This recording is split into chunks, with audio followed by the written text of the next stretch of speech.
had the worst 10 years of my life following that success. I left the hedge fund and I left it all to start this business that did not use pain to bring a subject into compliance. Making a bunch of money wasn't fulfilling. And I looked at the data, I looked at the body cam, and it was culture, and they trained themselves. Gave me the courage to know that it could be repeated. And when you base it all on purpose and base it with the human, that's key. And I thought I was at the top of the mountain. I wasn't. Welcome back, everybody, to the Breakout CEO Podcast. I'm your host, Jeff Holman with Intellectual Strategies. We're a law firm that helps startups and scaling companies with their legal needs. I talk to a lot of CEOs who are dealing with things behind the scenes that not everybody gets to see. I can't tell those stories because those are confidential. So we reach out and we connect with other successful CEOs who have also, done all these cool things, got these behind the scenes moments, and they're willing to share them with us on the show so that our audience of scaling CEOs can listen and learn and maybe sympathize at times with the path that our guests are going through. Today we've got Scot Cohen from Wrap with us. Scot, it's really good to have you on the show. Thanks for having me, Jeff. Yeah, glad to be here, man. I'm excited for this full episode because we were talking in the icebreaker segment earlier, and it's clear to me that this business is more than just a business for you. This is, maybe it started as a business, I don't know, but it either started as more than a business or it's become more than a business. Clearly tied in with your purpose and things like that. I've been on the website and I've looked at your company a little bit. But I don't want to screw up what this is. So I'm going to let you explain what Wrap is. You started it 10 years ago, and what were you building and trying to achieve when you launched this business? My family came from public safety. My brother was a police officer. My father worked for the government, both in service. I wanted to do my part. I watched them do their part. It was time to do my part. And I left the hedge fund that I started in 2000. And at the time, the hedge fund became we had multiple private equity funds that I was running. And I left it all to start this business. And the business was the creation of a non-lethal device that could fit on an officer's belt that did not use pain to bring a subject into compliance. That's simple. No pain to bring somebody into compliance, because I'm looking at the tools on the belt. You're talking about a gun, a taser, a baton, and pepper spray, all pain-based tools. Right.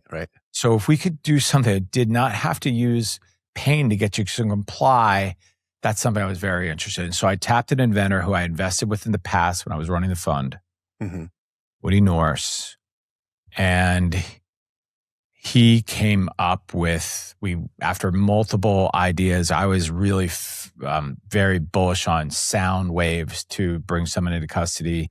Okay. He was kind of getting me off of that, and we landed on something that restrained a subject, something that could shoot out of a starter pistol, or maybe it was a flashlight, but something that was small, compact, didn't take a lot of belt space. But the most important is, didn't use any pain to get you into compliance. That was the whole thing. So physical restraint of some sort. Is that what you're saying? Yeah. A Kevlar cord, 7.5 feet long. We started with glue, then we went to magnets, then we went to rung prong, 2-prong, 4 prongs on each side. Yeah. So have you seen the device? I have not seen it, but it sounds superhero to me. This is like Spider-Man stuff. A lot of people say that, plenty of coverage in the news, but the size of this phone right here, maybe a little thicker, safety, button, Kevlar cord goes out, hits Bolo. The name of the company is Bolo Wrap. So it wraps around the subject's legs, secures itself, and restrains.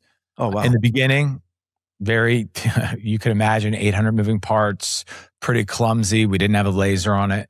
But with capital and R&D and a really committed engineering team, we just figured out problems and fixed them and got it, just kept advancing it and kept advancing it. And the technology works really, really well. It's actually quite simple, but we learned a lot around it along the way. We learned that the sight itself, the laser that was that we installed on it because we needed to put it on the target so it could be more accurate on the subject. Turns out the laser is a big distraction for people. So when the laser comes on, it actually distracts your OODA loop. So you see when the laser comes on, people think that they don't know what to think. So they look down. We're talking about the target. The target is like, so this actually confuses the target or something. It puts them in a, they're like, wait, what's going on? It's a bit of a warning. Yeah. It's a bit of a warning. And then we if the subject's still not complying with verbal commands and the laser, then we deploy, and it now a loud sound goes off, which is more distracting and startling. So now you've distracted the OODA loop, you've confused the subject, and we're now training to go for the legs, take out their base, and then go get hands. Close the distance with hands. Okay. Something you probably don't know. Most people don't. There's 25,000 arrests a day in this country. 20% of the time, the subject resists.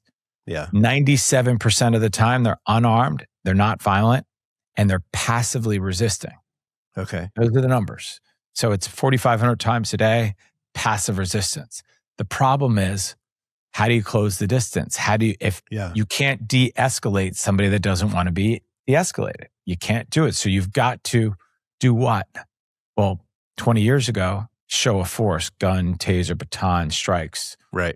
Not anymore. Body cam, courts aren't having it. Supreme Courts have ruled. Barnes v. Felix, totality of circumstances, no more. You can't do it unless they're a threat, unless the subject's a threat. And you can do it, but that's your choice, officer decision. And if you make the wrong decision, someone gets hurt, you're going to be in court defending yourself in an excessive force case, which could lead to, if someone passes, all kinds of problems. That actually costs the country $3.5 billion a year just in settlements on excessive force cases. So we're talking about, and then it has more damages because psychological damage for the officer, people get hurt. It's a much bigger number than $3.5 billion in terms of to this country, just excessive force. That's just the settlement numbers. That's the direct settlement cost. Yeah, I could tell Memphis that we were just with Memphis PD. They have a $500 million excessive force case right now that was not thrown out of court, and it's a tragedy. But it's because of the tools and training the availability of the tools and training. That's what we have. Those are the same tools for the last 30 years, Jeff. There hasn't been any innovation on anything that has traction on the officer's belt for 30 years. For non-lethal restraint. Until we came on. No, for anything. Anything even, huh? Nothing. Okay, I didn't know tasers. There hasn't been anything besides a gun, a taser, a baton, and pepper spray. That's it. Projectile. That's it. Okay. That use paint. So this is the only thing that's hit the belt that doesn't use pain to bring a subject into compliance. This is it. So kind of a big space, right? And it's kind of a big problem. Yeah. That we're solving. And we've had all kinds of, you can imagine launching a product where people just don't like to change, period. And bringing this into policing is even more difficult. And now you're talking about 18,000 departments, which is unusual. We're in 1,000, by the way, which is fine, but very hard to train 1,000 departments. Yeah. So it turned out to be not technology. I thought the tech was everything. And we were just it was all about the tech and solve all our problems. Guess what? Completely wrong. Adoption. It's about the training and the mindset that goes with the tech. And the purpose that goes with all this. What are we doing this for? It's really, really important that you really think, are we really trying to hurt the subject that's unarmed and not violent? Because they're not threatening, they're just not complying. So what is the purpose around this? Well, that person many times doesn't deserve to be hurt. Maybe they're just having a bad day at that moment in time. So this is a very important area that we're talking about here. It's the talk of the country right now. You see it on every news channel. They're talking about excessive force, and people have watched everything that's happened with DHS and the uncomfort with that. And it's not just with them; it's with departments all over the country. It's actually just not a domestic issue. It's a global issue. In fact, most of our accounts, most of the volume, we've sold maybe 50,000 of these devices around the world. Mm-hmm. Most of those sales are overseas, more than half. Really? So probably some cultural things with that. Yeah, definitely. I'm curious, Scott. Like, I mean, I know that I'm trying to envision the link here, because you had, this Wall Street background, your hedge fund, and I know that purpose is important to you, because you mentioned your father and your brother. They're doing very purpose oriented, or they were very purpose oriented roles. What was there a moment when you said to yourself, "Huh, I think I got to make a change. Like I've got this success that I'm having in this finance role." What was there a moment that prompted you to say, non-lethal defense, that's where I'm headed? Like, what help me make that connection. Just a quick note about our guests. I host the Breakout CEO Podcast to share behind-the-scenes insights from scaling businesses. As an attorney, I see the real challenges leaders face long before success becomes public. But client stories have to stay confidential. So we invite guest CEOs to share their own moments of struggle and success. I'm so grateful to our guests and my team at Intellectual Strategies for making this show possible. Now, let's get back to the show. Yeah, it was going after something my whole life that I thought was where I needed to be. I was just wired that way. I just needed to be this successful financier that had all this stuff and controlled all this money and deployed all this money. That was what I knew. That's was the what drive. I was going Sure. for. That my mind was wired that way. And when I got there, I got to the top of the mountain. I did it. And look what happened after I did it. It was an absolute disaster for me personally. And I wasn't in any, I had done no work on myself, and it was very scary, unstable, and it was motivating once I was able it was motivating to make a change. Yeah. So that transition right there got me to just at least know that making a bunch of money wasn't fulfilling. Sure. And so you're like, okay, I need to look for something else. Like what else? What else can I do? What else am I going to do? I had just come off of a very bad experience from running two energy funds in private equity. It just was not fulfilling at all. Okay.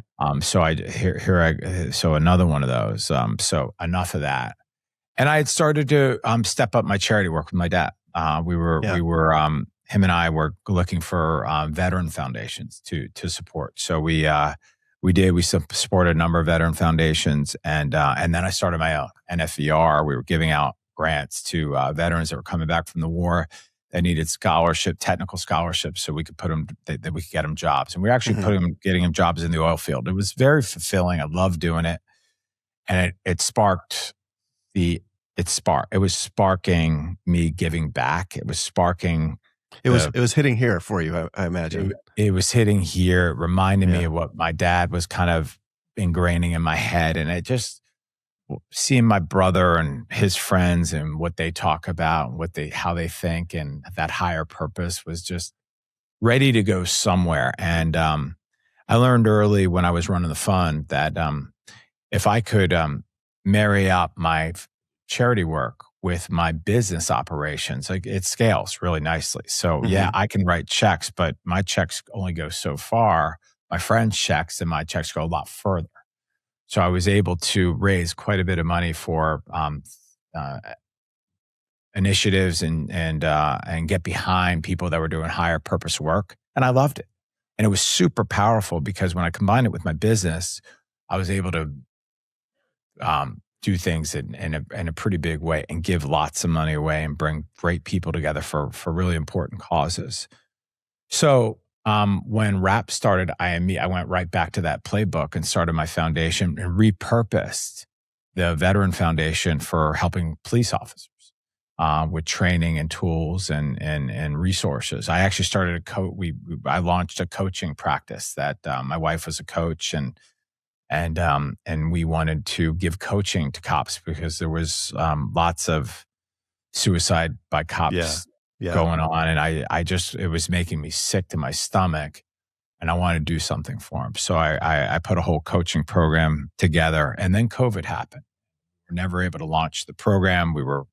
I was looking to launch it in NYPD, and life went on. I had my first child, and thank God a couple more, and it's really put me in probably the most blissful and joyful place in my life.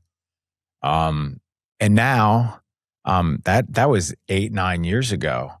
I'm now getting back to that charitable work, but it turns out, Jeff, that this body of work is way beyond dollars. There's so much more to this. It's got so much purpose to it, because it's not okay for our officers to have limited tools on their belt which they can't use in most of the situations, because most of the situations, the subjects are unarmed and they're not violent.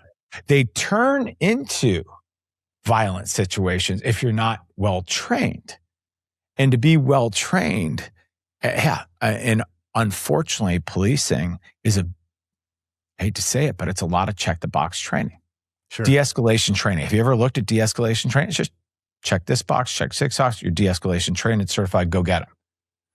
That's what it is. In the middle of a bunch of probably very physical training that goes on too, right? So the default is probably everybody's not running to get de-escalation trained and certified. It's very check the box. But look, training is limited in this country. Just to be a Petco hairdresser requires 900 hours of training. The average training in this country for police officers required is 725 hours. There you have it. Really? Right? Yes. A security guard, do you want to know what their training requirements are? For security guard, I bet it's very sparse. They don't have them. Zero. So you're that is very sparse. We have a training issue, Jeff. We really have a training issue. So again, here I go, knowing that and seeing BOLRAP's limitations was in our training. It wasn't, technology works great. I mean, you press the button and it will wrap if the subject's not flailing legs. And even if they are, it's still, and if it doesn't wrap, you're still able to get hands and have an advantage that you didn't have from having to take a suspect into custody with just your hands. Yeah. Losing sight, the laser, sound, the distraction, and the restraining device, we'll call it a resistance device. And what I'm referring to is sight, sound, slow down. We're actually not stopping. We're just slowing down so the officer can have the advantage. Cheat to win in this case, because we want our officers to be safe. Many people don't know this. The most active trend in public safety right now is to take somebody in custody is hands, because you can't use the tools on their belt because of policy. It's changed. Post-Floyd policies have changed. Barnes v. Felix, Supreme Court 9-0 decision 18 months ago, that's passing down the lower courts. Everything that officer does on the scene now is absolutely evidence. It only used to be the 2-second rule. Just 2 seconds before the encounter was evidence. Now it's even their training. It's how they speak on the scene is all evidence. So if you, the officer, does anything out of policy or anything that is controversial and there's damages, someone gets hurt, someone gets killed, there's lawsuits, the officer could be held liable, could be civilly and potentially criminally, depending on if someone dies or not. So this is not fun, and it's not good for society, to be quite frank. It's a tragedy when a life is lost. So I feel really, really driven and filled with purpose on this mission, because we need our officers to be safe and we need our communities to be safe. We need those subjects to be taken into custody safely. We shouldn't have to use pain to bring them in compliance. And the officer shouldn't have to risk his or her life by taking them into custody, going hands, because every time they use hands to close the distance, 50% of the time, either the subject or the officer get hurt. That's the red zone. When the officer's closing the distance, that subject can grab his or her gun. That's right. That could absolutely happen. Yeah. And also, you don't know who you're messing with. You don't know if they're have fighting backgrounds, what their background is. And 50% of the time, a third to 50% of the time, you're dealing with a mental health issue. Yeah. So come on, man. It is not a pleasant situation, but we have to be first. We got to talk about it, awareness, and then we got to do something about it. And that's what I chose to do. I'm doing something about it. Yeah. I love that. You're painting a picture for me that's a little bit different than what I've maybe casually thought in the past. There's kind of this trend, right?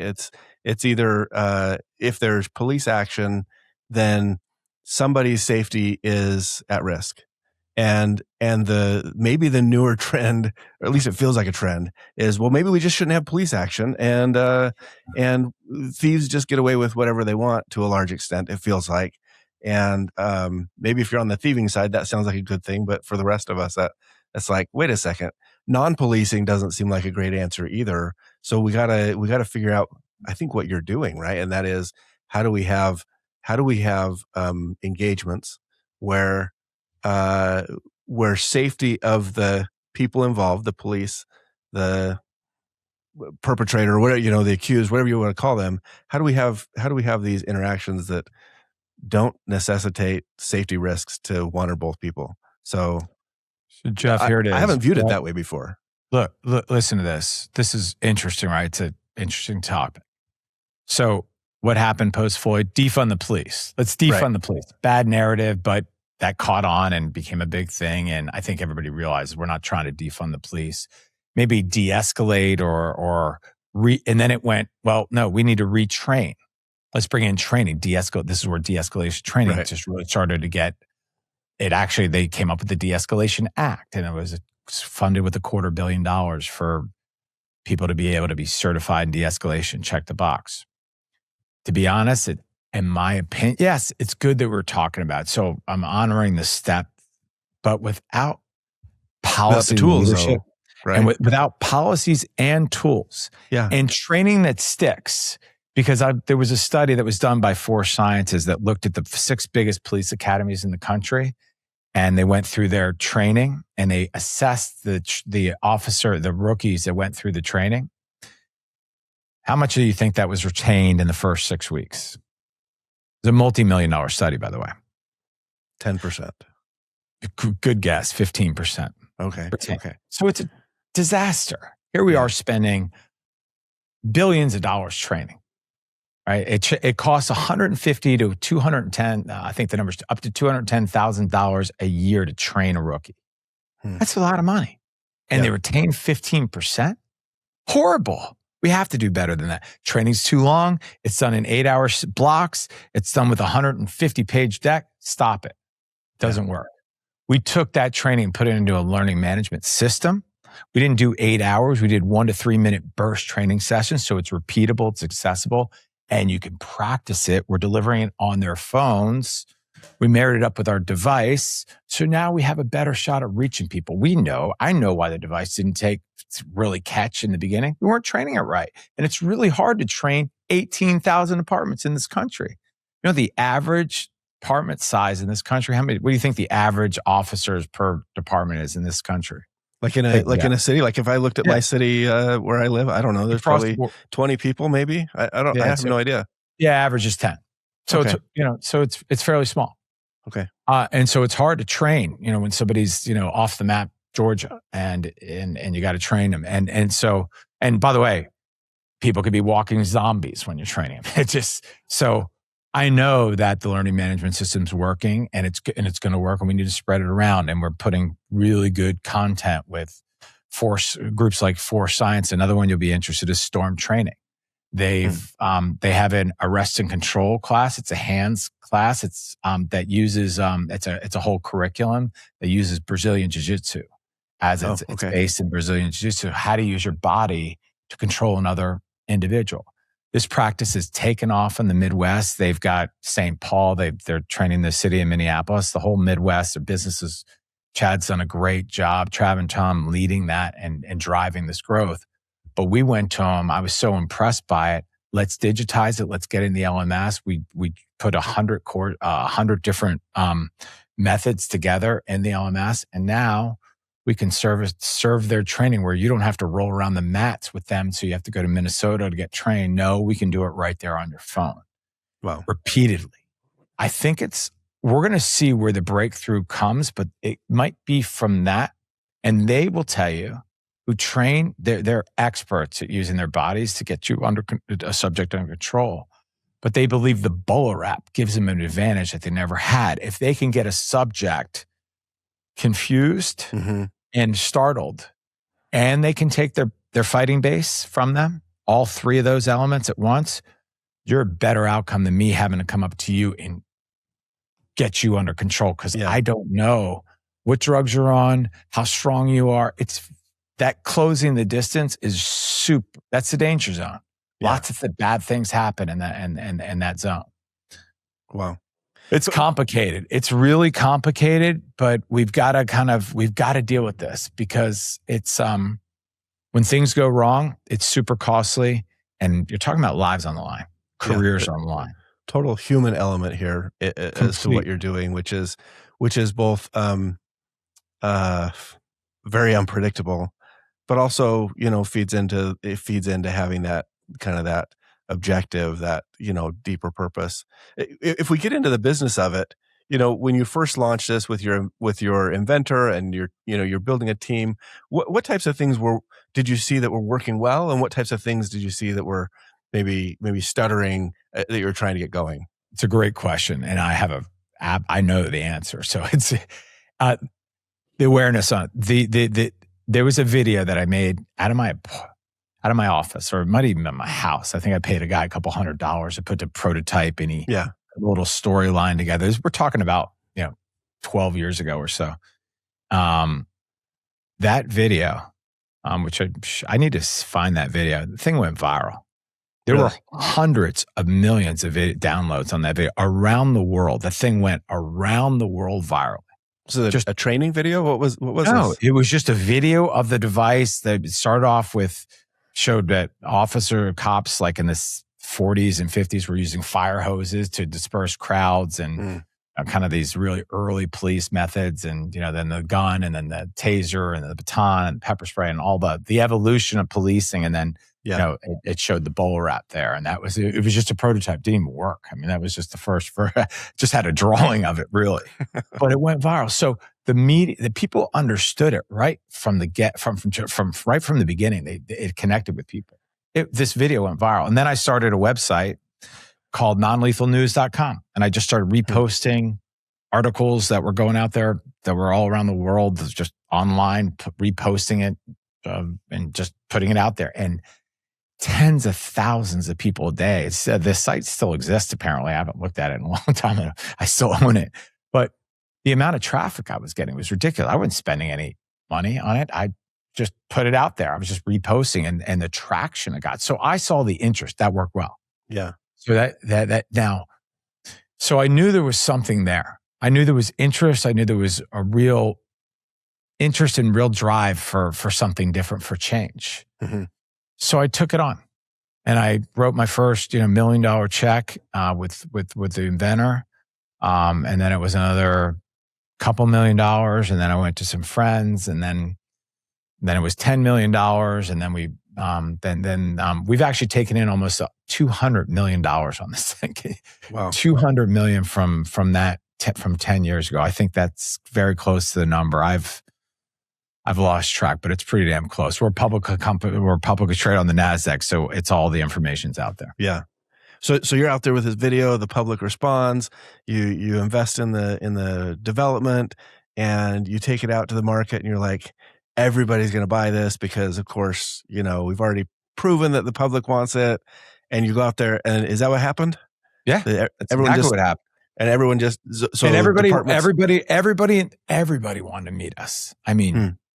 Major cities, small cities, were all over the news. I mean, you can just look, you'll see. I mean, it was endless. I think we had like 2,000 TV shows that were, there were TV shows, there were news stories, national, international. The world was reporting on this. Yeah. the world. I'm not joking. I mean, look it up in every language all over the world. This was big news. But we failed, Jeff. We really failed. We failed on being able to train this thing. We weren't talking about it right. We let the media drag us into a competition with Taser. It's not a competition with the Taser. It's a completely different device.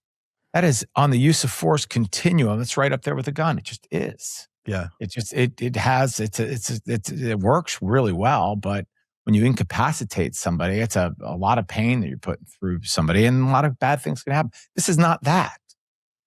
So this should never have been compared, and everybody was bringing us into this conversation. Oh, well, it's either the bowler wrap or Taser. I don't have enough belt space. Wrong conversation. And I'm going to tell you what just happened. This is new news as of 2 weeks ago. The ATF, 2 weeks ago, just ruled this a non-firearm, and they have not made a ruling since 1980, I think, when they ruled the Taser a firearm. They ruled and said this was a non-lethal device.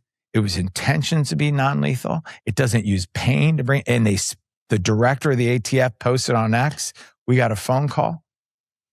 And that just opened the whole world up to us, Jeff. Somebody finally stepped in and said, hey, this is not abuse of force. This is not a gun. This is not a comparable to the gun or the Taser. So when you started selling these things, it sounds like this was everybody wanted one. They wanted to buy some for the department, but then it kind of got shelved because they didn't know what to do with it. Is that what you're saying? I am saying it. We went through distribution. We were on page 80 of a 200-page catalog. We lost complete contact with we couldn't even begin to be connected with the police department. So we weren't leading it the right way. It was a startup. It was all new. I mean, nobody's done this before. I mean, it was truly like we had very competent people from the industry. It just was hard. And the expectations were so high because the market cap was so high because we took in so much money. Right. Everybody was like, this is going to be huge. We were getting looks from countries talking about 100 million, 200, full deployment bowler wraps. We thought, and I believe deep in my heart and soul, this device is going to be on every officer's belt in this country, both federally and state and local. Yeah. And it's going to be a global, there's no doubt about it, Jeff. It's going to be a global product. I've seen enough. I could take you through the numbers. I have the deployment data. I'm watching our deployments just keep going up, and up, and not one serious reported injury, not one fatality, and not one lawsuit. That is unheard of for what we're doing here. You get sued looking at somebody the wrong way. I'm telling you right now, what I'm seeing, the data I'm watching departments deploy this more than deploying anything else on their belt and they're not even being recognized for it. Yeah. See, public safety has a real branding problem. They're their own worst enemies. I see it. Why are we even reporting on force? We should be reporting on force avoidance. We're reporting on force. We're talking about things that the media just jumps all over now. Right. I'm not suggesting not reporting on it. Some do, some don't. But the consistency's not there. They're not advocating for themselves. Yeah. Which is upsetting and something I want to take on through my nonprofit. But I do think there's a place for this in what we do. We need to stand this up. We need to lead on change. I'm talking about human-centered safety platforms that we're creating. All about the human, not about the tech. You start off asking about the tech. I used to think it's tech. It's not. It's here. Yeah. It's totally here. And everybody's AIing up and these AI models and AI reporting and AI on the body cam and AI on the drones and autonomy going right to the targets, right to the subjects. All this tech and it's all getting connected and it all sits right here. We better just catch ourselves a little bit and ask the question, like, is this really where we want to go? Because when that could backfire on us. And I think we're seeing examples of it. Yeah. I just saw 3 just in the last week where the AI took over another AI. I read about that yesterday where I think it was Anthropic and it hacked another AI company. I saw, we've been watching these robots that are just misbehaving and turning on the human. You see flock safety. I mean, look at what's going on with flock safety. They're pulling the cord in cities all around the country, right? And they're pulling them out of the cities because the surveillance. And they're making it's not accurate in some cases, or it's just privacy invasion.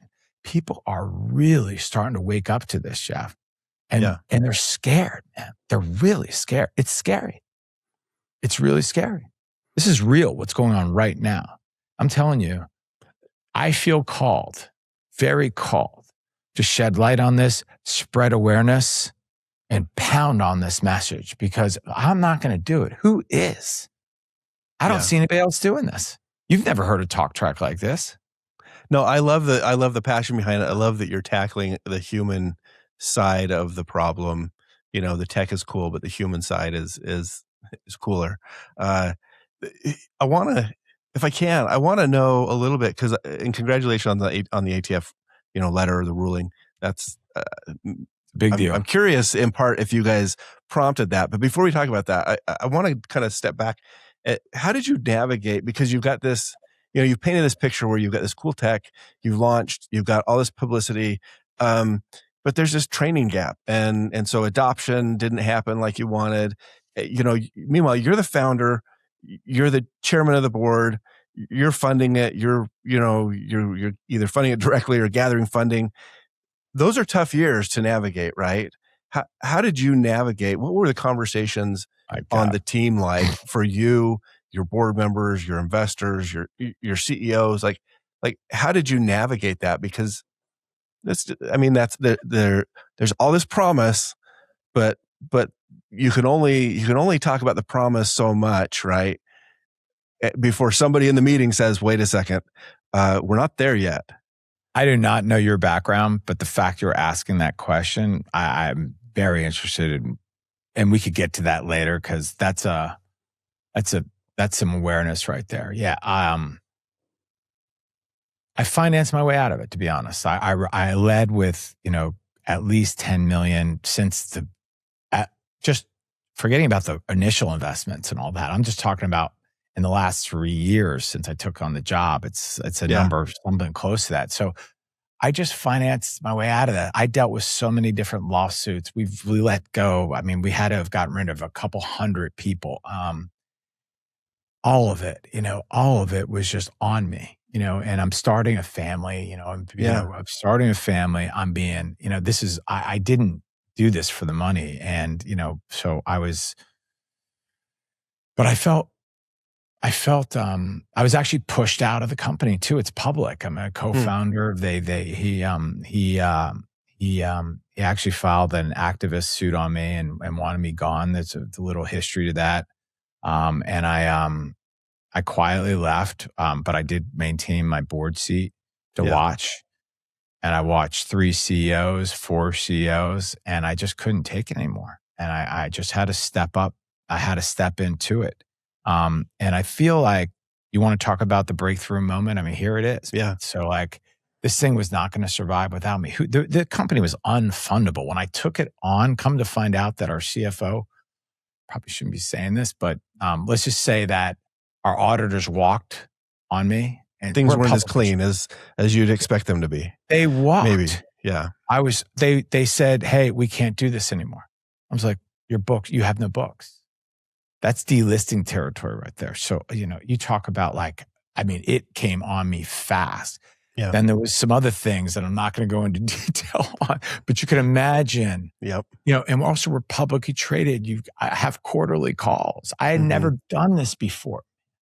I started an investment bank when I was young, and a hedge fund, and I had never done this. I never operated any company except for my fund, let alone a publicly traded public safety company. So yeah, it was really hard. But I got through it, man. And the thing is, to be able to, I think you understand the magnitude of what we're talking about here based on these questions. Startups are chaos to begin with. You add publicly traded, requirements and obligations on top of it, and you add money and investors on top. All of these are additional complicating factors on top of an already complicated, chaotic process. And I'm trying to learn the Constitution and what Barnes v. Felix means and Graham Connor and understand the magnitude of that. I'm trying to, and very simple, right when I got in the job, I'm going to go meet every customer that will talk to me, every police department, every chief, every trainer. When you took the CEO role, that was your first initiative. First thing I went to do. And you know what? Okay. Just to me, I'm still blown away by this. None of them wanted to see me because everybody had left, told them that company's going out of business or we're done. I mean, we're public. They just said so they've got your tool, they've got your device, they bought it, and they just said, yeah, I don't have, not really a priority. Couldn't get a call back from anybody.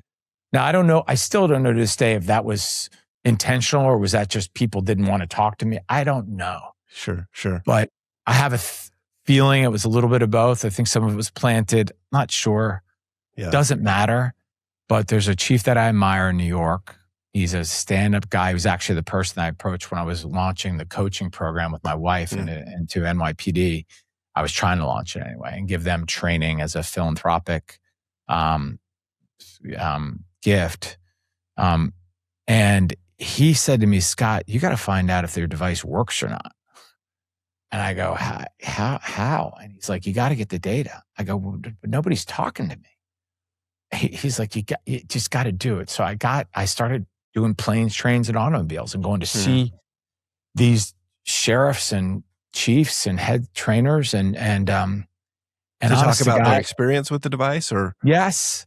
Yeah. And most of them told me it was a piece of shit. Didn't work. Oh, wow. Yeah. Didn't work. This is like 3 years ago. So this is 6 or 7 years after the business started. And you're like, wait a second, the data 7 years in and however many millions of dollars in, the data doesn't say what we want. The data from the horse's mouth. Right. From the horse's mouth. We had like 200, 300 body cams. Yeah. But I couldn't get anybody to talk to me. Yeah. So here's what drove me. Okay. It was about a year ago, deep dive with about 4 departments. Okay. And I looked at the data, I looked at the body cam, and I'm like, wait a second. Remember this one department in Colorado where they're using it 10 times more than anything else on their belt. They had just as many tasers as they had bull wraps. Yeah. And the bull wrap was deployed at a 10x what the taser was. I said to myself, what are these guys doing different? And it was culture, and they trained themselves with a little bit of help from us, but they were connected and they were led the right way. Yeah. And I knew it was repeatable, but I had to digitize this and I had to build I had to partner it. I had to just redo it. But just the fact that it was working in there and that decent size, call it 150 officers there. Yeah. Gave me the courage and the strength to know that it could be repeated. So I dug in and I started the work. And I started the real work. And yes, I had to write a couple more. I think we'd finance another $15 million. So yeah, more money had to come in. But here I am. And, we're working very closely on the Hill with both sides of the aisle. This is a bipartisan issue. I think there's going to be real support in Washington for this. We're having lots of meetings there, and it just feels really good. People know it's pretty obvious. You can see we take them through the data. It's pretty obvious what this tool is and what it does. So I think we're on a really good path now, Jeff. Yeah, that's exciting. Is the Colorado experience, is that where you first realized training was the issue, or had you known that before and they just validated it? I knew. If you look at the early videos of the bull wrap, like when we first launched the company, you could see every officer just went and pressed the button and there was no closing the distance. It was just pressing. Today, it's totally different. We're training to use it, you deploy, and you close the distance. That is one step in the closing. It's one movement. We weren't training that. That made all the difference in the world. People understood it better. And when you understand that this in we're a world of hands-on. That's just what's going on now. So you can't use pain tools when someone's not armed and dangerous, not violent. You just can't do it. You can, but it's, you're triggering a Fourth Amendment and there could be a lot of liability with that movement. And there is. So once I realized that, I just knew that it's time to back. I'm going to finish what I started. Yeah. And that's what we're doing now. I love it. This whole talk about data, it really rings a bell with me right now because I just got off a call yesterday with an old friend of mine who's running a company. We're doing another episode for the podcast. His name's Romney Williams with Dryout, and they do essentially, created this stuff. I don't want to minimize it here. They created this material that helps to wick and trap moisture out of, call it, gun safes or, sensitive equipment enclosures. And he talked about getting data. He said, Jeff, one of the things we had to do is we had to get the data because I didn't know how much better this was than the other products that we were up, silica gel packs or whatever that we were up against. So they went to a university. They had university testing done, and I had remember seeing this on his website.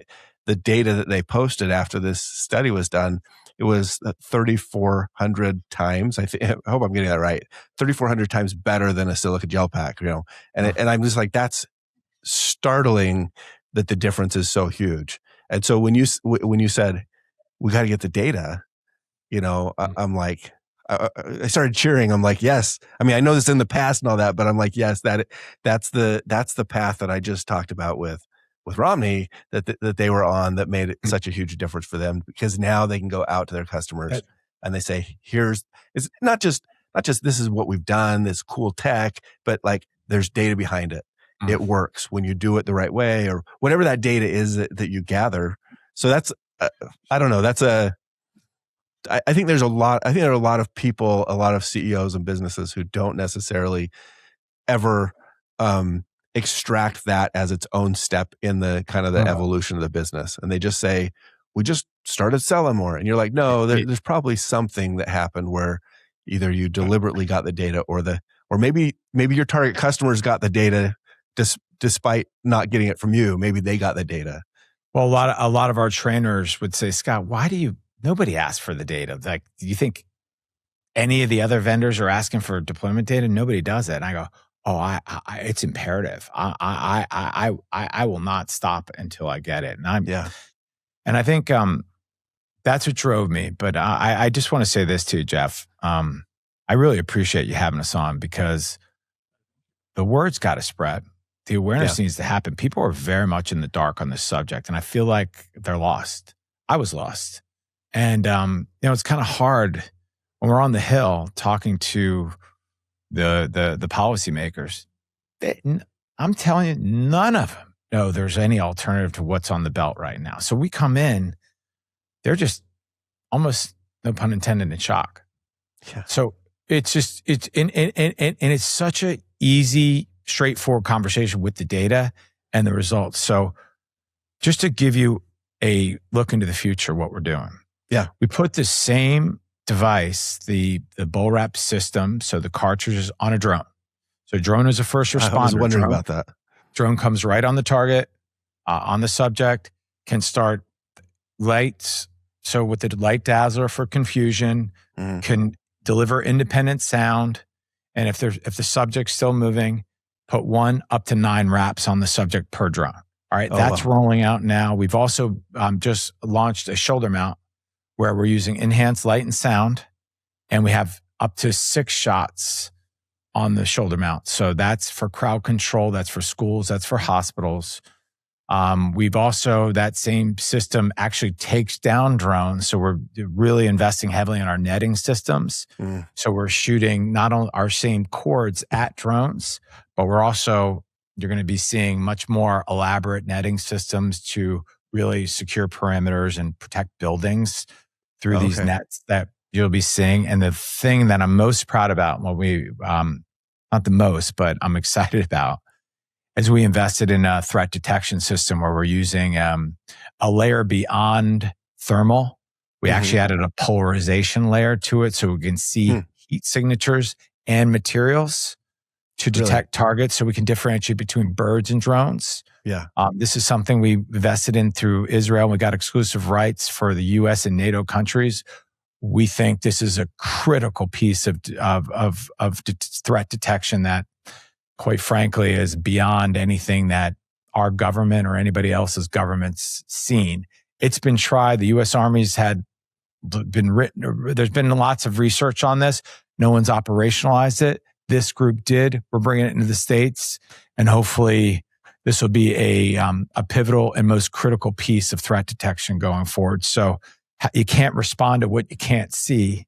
Yeah. So finding the threats early on so you can respond to them, and we're being able to respond to them non-lethally, because these threats are coming to a city near you and I, stadiums, cities. You're not going to be able to have lethal threats or lethal responses on those drones. You're just not. Autonomy, the public's never going to be okay with threats that have kill shots. They've got to have another mechanism. So we think our non-lethal structure, our infrastructure, our ecosystem really applies. And when you base it all on purpose and base it with the human, that's key. If you don't have purpose doing this and you don't think about the human first, it's all shit. It's imperative that happen. And you know why I know that? Because I went through it and I thought I was at the top of the mountain. I wasn't. I was at the low point of the mountain. I'm not going to do that again. This has purpose to it. It's going to save a lot of lives. And I'm going to thank you for exposing our company to you. Our website's www.wrap.com, WRAP.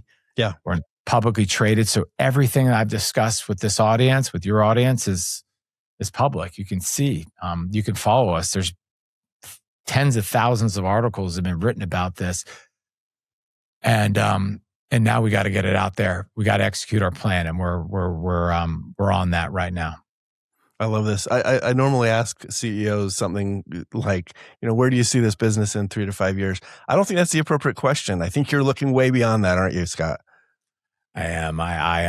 I want the world to be a safer place, and I think I'm not going to be able to do that for everybody, but I think I can. I think this company can really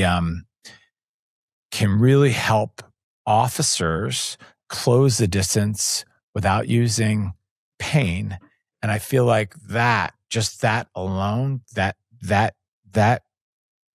function can also apply to other things like drones and other ways to take people into custody. But right there is a pretty historic move that I think can change the way. It could have a big impact on public safety for generations to come, which results in our families being safer, us being safer, our country being safer. This is not just a New York problem, a Miami problem, or where you're from or your audience is from.